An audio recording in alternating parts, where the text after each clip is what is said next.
Stand clear of the closing doors, please. Disclaimer. If you recognize yourself or think we may have had a great love story in my head without you being aware of it, don't worry. I mostly have great memories of those. You almost always treated me right. And for the time you made me cry because you flirted with other girls in front of me, I forgive you. You didn't know. What? Oh, I'm sorry. I was supposed to say, all characters appearing in this work are fictitious. Any resemblance to a real person, living or dead, is purely coincidental. Except if I actually say your name or give your phone number. Then you can safely assume I'm talking about you, Joey Capelito. But let us start by talking about him. I'm still obsessed with Ben and basically stalking him on a regular basis. I think he's back from his trip. Lying again. I know he's back from his trip, but so far, no news. I'm tired of the situation. I need to focus on something else. Thanks God, a colleague offered me the perfect distraction. She had to go to her friend's launching event for some kind of fashion app, and she didn't want to go alone. And as I'm not the kind of girl to say no to free champagne, last Monday we were on our way. My analytical skills could give you at least 4 perfectly good reasons why I needed to go. But if I'm just being honest for 1 second, I think I wanted to go mainly because Ben works in the fashion industry and there were a tiny little chance to run into him. So the day came and I decided to not dress too pretty because obviously that's when you're too pretty and ready to see a guy that you don't see him. So once there, I'm mingling and talking, and it is actually a nice event. Great setting, cool crowd, and no food, of course. Basically, everything you could expect from a fashion event. 3 hours flew by, and I'm not even thinking about Ben anymore. We decide to go for a last drink with my colleague before leaving. I order my cocktail and laugh with one of my colleague's guy friend. When suddenly, I don't know why, I turn my head to the right and Ben is standing right next to me. I looked at him, shocked, and he seemed surprised to see me too. Denise is sure he saw me and came next to me on purpose. I'm not sure, and I have no way to know. The barman gives me my drink, Ben orders his. I kind of ignore the other guys I was talking to without even realizing it. And I ask Ben how was his trip. We are both a bit awkward, but in a way, this was so unexpected that we don't even have time to overthink it. We are just happy to see each other. When I finish my drink, he looks at my empty glass and says, "This party is dying. The vibe is too creepy. Wanna go for a drink somewhere else?"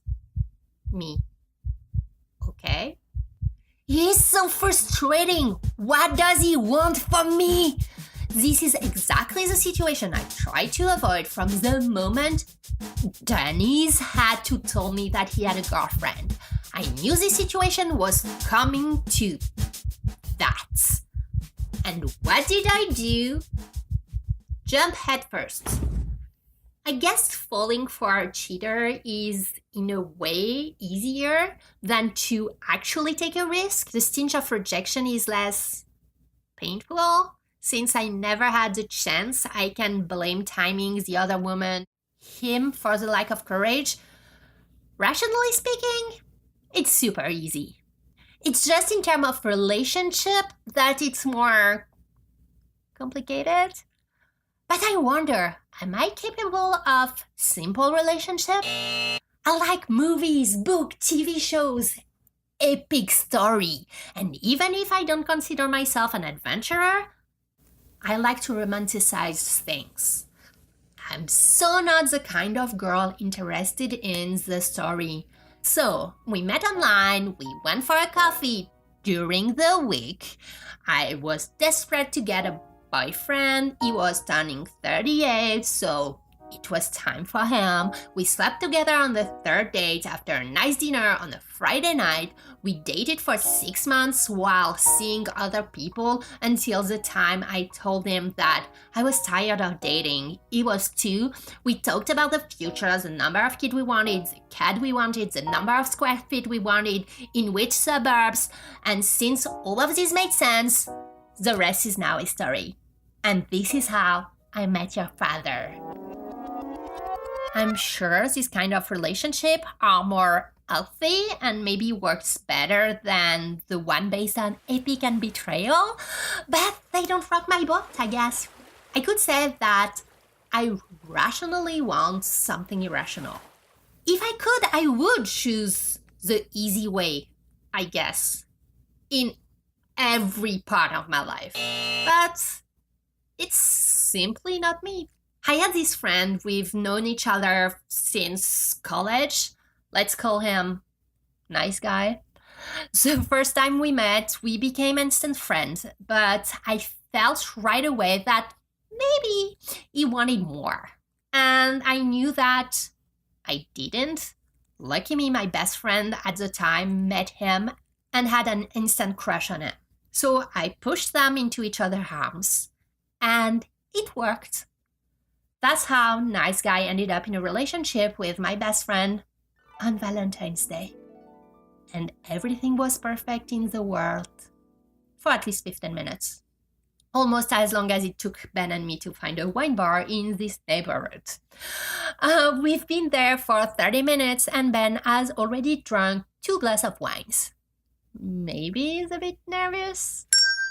I decided to change the focus and talk to him about the networking I've done that night.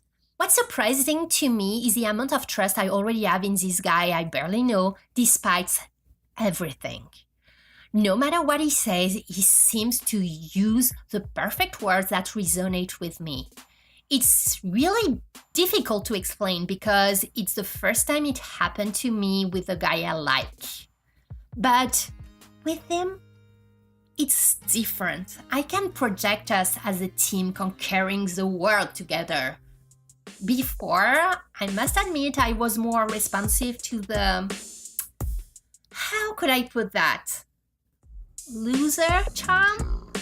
When I liked a guy, there were always a tiny little part of me thinking of what we could do together and what I could do to help him. I was always the engine of the relationship. In Ben's case, it's the first time I can actually see us as real equal partners. And I love that so much about him. Maybe I'm getting older and wiser. Ew. I was talking earlier with Denise and we were remembering wistfully how when we were 20, we were kind of judging other people for looking for somebody nice. We were like, oh my God, can you imagine? I don't want something like that. And now we are talking about guys and we are like, and on top of everything else is so nice. Well, I'm 75% there. I can still see the appeal of the tortured asshole, but now I don't get sucked in anymore. Unless he has a girlfriend, of course. Anyway, with Ben, we talked about every single aspect of our life, except what happened between us last time we saw each other. My friends think it's weird that we didn't talk about it. I think I've always been the kind of person who gives more importance to act than words. It might be because when I love somebody, I usually have trouble to say it. Or maybe not talking is also a way to not confront myself to the reality until I'm ready to hear it. I don't know. I'm kind of happy to avoid the vulgarity of saying everything. Enunciating what we both already know. Or maybe he's just as eager as I am to avoid the tough discussion. Anyway, between nice guy and my best friend from college, it didn't work. But I kept hanging out sporadically with nice guy. I kind of knew he had a little crush on me, and I always tried to avoid the topic because I didn't want to reject him. I've always hated rejection, and even if I liked him as a friend, I didn't want his hand off my body. Sometimes it is as simple as that. But at some point, it took me by surprise and decided to confront me by telling me everything he had on his chest. It was so weird. I had no idea of the intensity of his feeling. He threw words at me like, I never loved anybody like I love you. It has always been you. All of these phrases that are so scary when they don't make you happy. I tried to run away. Didn't work. I tried to make a joke. Didn't work. He wanted answers. I was torn between being his friend and the girl breaking his heart. I heard sentences coming out of my mouth like, you know what? I'm a bitch. You don't really know the real me. I don't even know if I'm able to be faithful to somebody. The more I was selling myself short, the more he told me how he didn't care and just wanted me as I was, even if it meant it'd be hurt. The more he pushed, the less receptive I was. My last resort was to use the banally saddening, it's not you, it's me, and other, I don't want to ruin our friendship. In a way, I respect him so much for taking this risk. If I could have chosen my attraction, I would have picked him. It would have been so easy. But then again, I truly believe that all of the best things in life are not easy. I cannot bring myself to talk to Ben about what happened between us and what I want. The problem when you trust action is that they are subject to interpretation.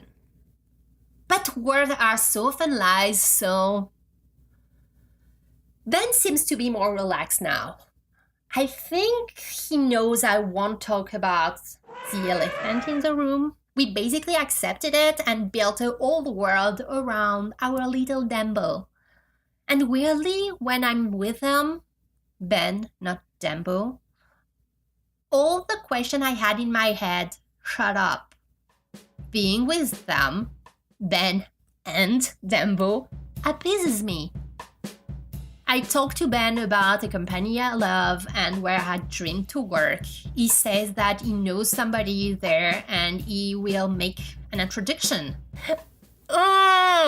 Even when we are talking about work and the conversation is smooth, I can't help but looking at his hands. I want to touch him. I remember the night we spent together, his hands on my neck while he's kissing me. That's the thing with chemistry. Even if you don't talk about it, it is there. 2 years ago, nice guy made another try. We went away for the weekend with some old friend. It is crazy how much fun we had together.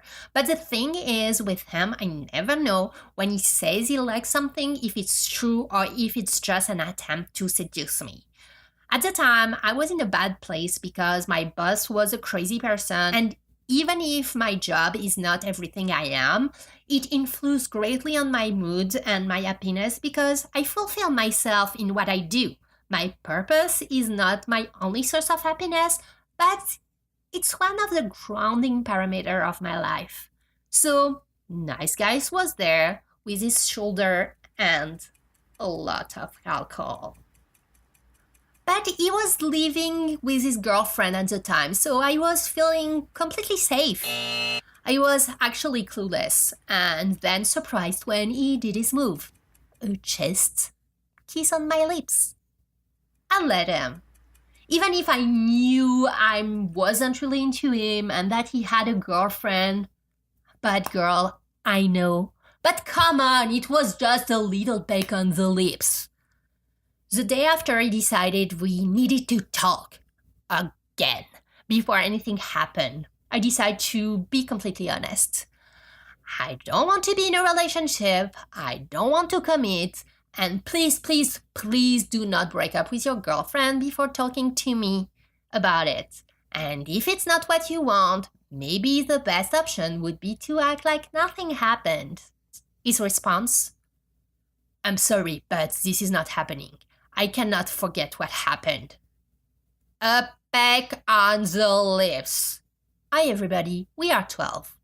Well, long story short, we ended up sleeping together and we had absolutely no sparks. I was bored. The more I think about it, the more I'm convinced the cheater conundrum is actually one of the sneakiest applications of the Murphy Law. Anything that can go wrong will go wrong. Or in that case, when you sleep with a guy in a relationship, if you want him to break up with his girlfriend, he won't. But if you have no chemistry with him and tell him that you want only to have an affair and by all means he should absolutely not break up with his girlfriend, you could be sure that he will. And of course, as you guessed, the following week, nice guy asked me to go for a coffee. After blowing him off twice, I met with him. He arrived super happy with himself, like, I broke up with my girlfriend. I'm sorry. What? I told you not to break up with your girlfriend without talking to me first. His response: I'm sorry, but this was not really your call. Well, I'm so happy you said that. The thing is, I knew if I let this relationship come back from this weekend away, I would be stuck. And I didn't want to lead him on. Well, more than I've already did.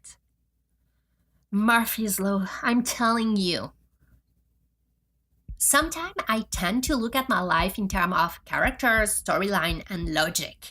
And that's why I've tried to see if something could work with nice guy. Because honestly, aside from the I'm really not attracted to him part, it makes sense. But if the end of my life / movie I end up with him, I would be pissed. Even if I must admit, sometimes just for a minute or a few hours, I wonder if I'm making a big mistake. I don't want to be the Dawson of somebody else's love story. You know, just a bump on the road, things true lover need to overcome. I'm tired of my immobilism.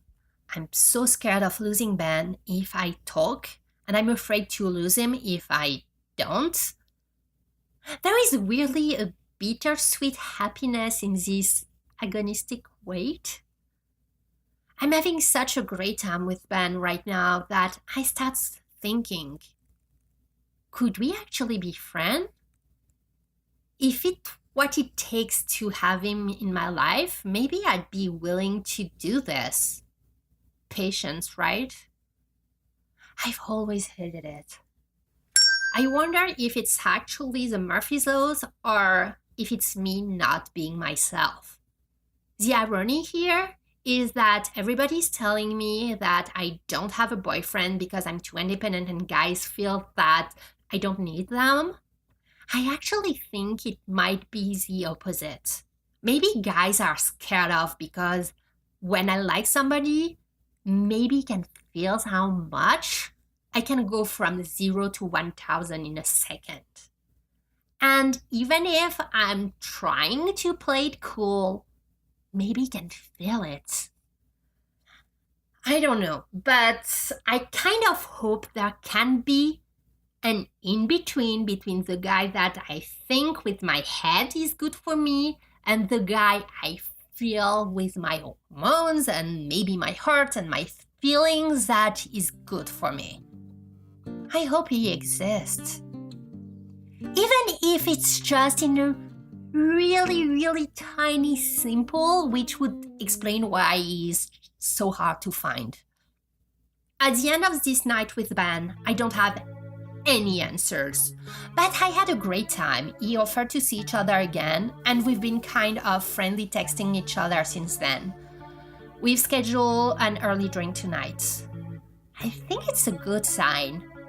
Maybe something will result from this. He tried to stay away, like I did, maybe for his relationship's sake, but maybe spending time with me made him realize that there is something between us aside from the forbidden fruit aspect of this relationship. I can't help but wonder if the fact that we ran into each other was a sign of fate or the result of my crazy analytic and manipulative skills. Only time will tell. Patience again.